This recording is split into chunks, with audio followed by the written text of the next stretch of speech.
An old man with a long gray beard sat by a campfire and wanted to tell a story to a group of children. He cleared his throat and began.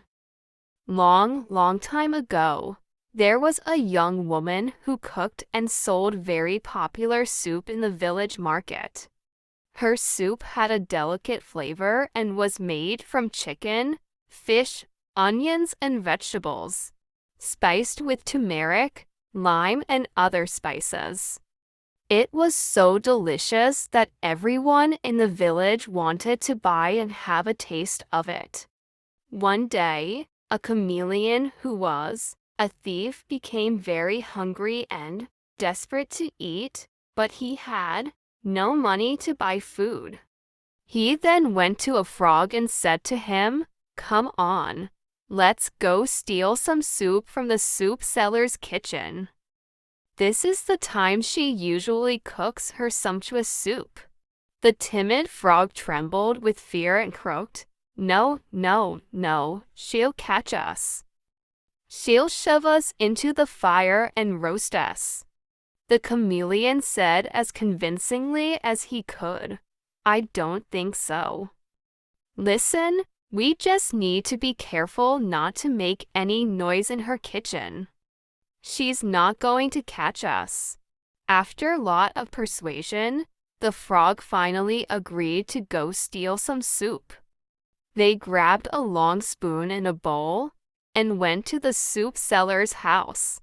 They quietly jumped over the fence and sneaked into her kitchen. Unfortunately, it didn't go according to plan. As they opened the pot and began to scoop some hot soup into their bowl, the woman suddenly walked into the kitchen and saw the scandal. The woman got furious, and in her anger and rage, she immediately picked up a red-hot firewood and smashed the frog severally until he almost died. Although he survived, he was left with deformed bones in his legs. As a result, he was never able to walk again. He began to hop and jump everywhere. Now that's the end of the story. There was a moment of silence.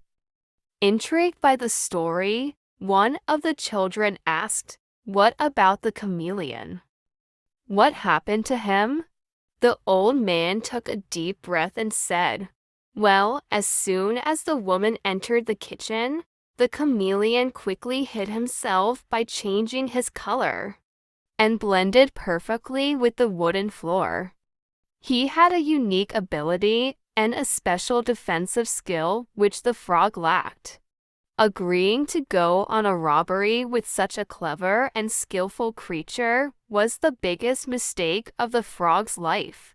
The old man paused for a moment, then continued, "This is the lesson to learn. Don't do something just because everyone else is doing it. You simply do not have the same skills and knowledge about it as they do. If you see a group of people doing wrong, don't join them and might go free, and you might end up getting hurt or getting into trouble. Everyone is uniquely different from the other.